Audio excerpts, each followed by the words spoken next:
is the usual colors. Not even Naples, but Naples can be created with that, but we use Naples here. Um, in Florence Academy we use that as well. So cobalt blue, is that cobalt or Yeah, ultramarine? ultramarine. Ultramarine. Ultramarine is definitely not in Oh, the figure painting, sorry. but it's okay. I mean, I got cobalt. Cobalt should be the one. If at all I use for figure. Ultramarine never use for figure.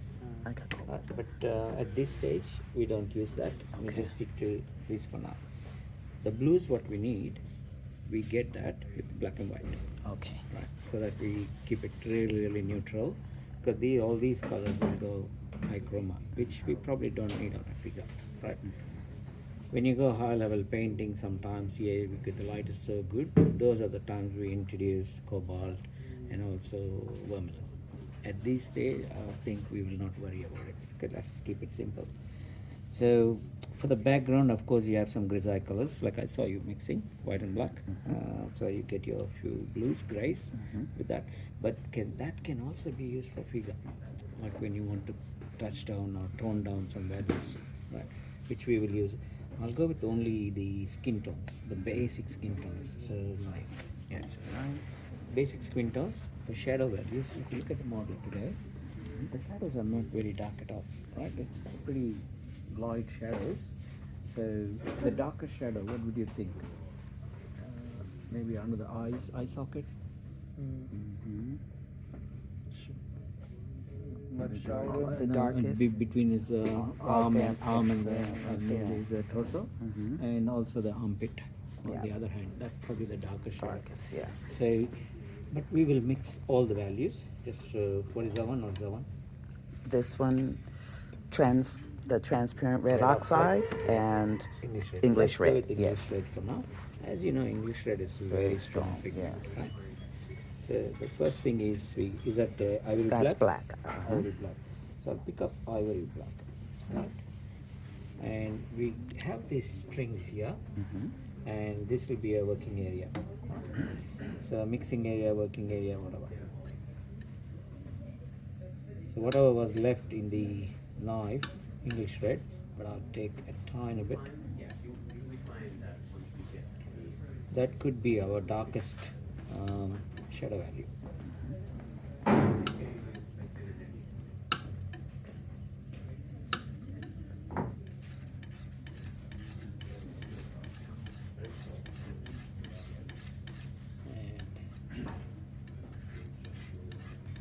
And you have to match that based on the lighting, based on the model, and based on the setup as well. If it's slightly darker or lighter, you can match it with this one. So that will be the darkest value. And the next one will be same. The idea is to mix two shadow colors to keep it the minimum. Okay. So we're doing the skin tones now. We're using English red, yellow ochre, white and black, and a little bit of Naples. That's going to be the palette, no other colors. So to do the skin tones, the first color will be black and a touch of English red to get the first value. The darkest shadow value, that would be the one. In nature, if you see it slightly darker than that, you shoot it straight away. You're looking at your model. But I think we will struggle to get even this value today. Maybe under the armpit, I'm thinking. So if you want a little darker, less of red oxide or English red. So the next value would be either we pick up from here and develop the next one, or I'll mix again so you can see as well. So we go back same. In this case, we use slightly more English red. See, this value is already a little lighter, but also we will add in, especially today when I see the light values in shadow, we'll add in a touch of yellow ochre. See that? It's got a bit of warm tone.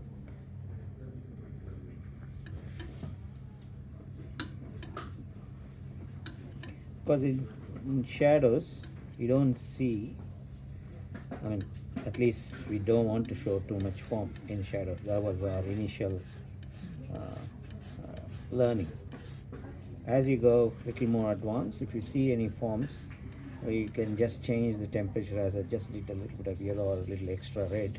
Will probably um, stay within the value range, but because of the color difference, you may end up showing some form inside, because inside the shadow we don't want to change the value so much.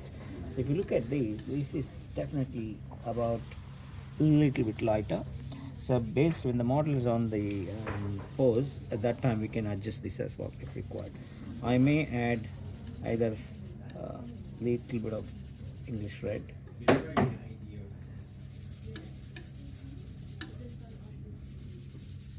The English red is a very strong pigment, so I'm being careful.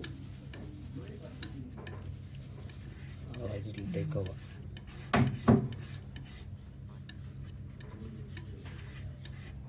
I'm thinking we may need, when the model is back you can check, we may need probably a touch of yellow ochre as well.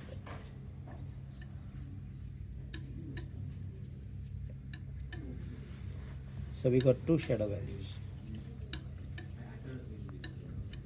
We fine tune when the model is back. This is black with English red, that's all, nothing else. No umber. No, there's no raw umber at all here. Raw umber you can use only for underpainting if required. Because you were not here, so I asked them to start doing some underpainting. Okay, there is a little bit of difference, but depending on the pose, we can adjust that if required. So the next one will be the darkest midtones. So two values for shadows, darkest midtone. Again, if you mixed enough, you can pick up from here and develop the next. That's all I always do, but here I'm not putting so much here because the model is not there. I'll prepare again the same one. Black, more red, another black for now, and yellow ochre.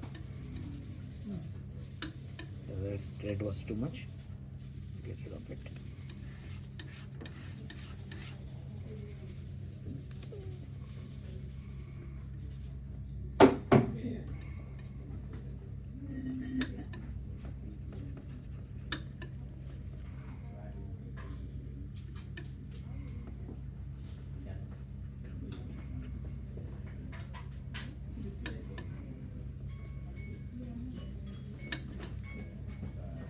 So this is Grab my things. Sir. yeah, this is going to be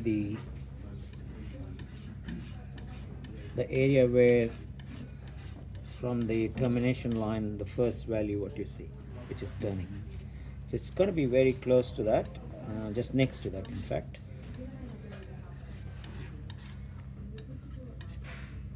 It's already back, is it? Yeah. So that means we need more time to learn. That's fine. Leave it. But I'm just that just seems kind of green. Yeah, that's why I'm darkening it a little bit more. It should be about 10-20% jump. This is the one just next to the bed bug line or termination line. So there's a big jump there. So I'm just trying to darken it, but also not lose.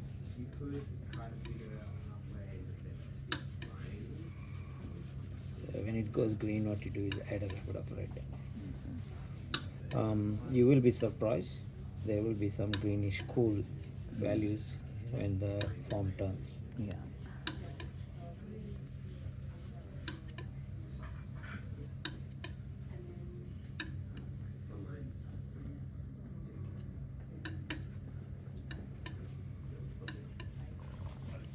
Why is it green? That one. Because blue and the black, is the and- blue black and the yellow. okay, always. So if you want green, that's how you prepare. Yeah. Okay, so this is our darkest midtone, just next to the. You could call it as, what happens is when you paint, you might find this is too dark. You may decide these two as shadow values. Okay. That's what we will match when we come up. Okay, that's the next one. So the next one is probably you don't use black. You use this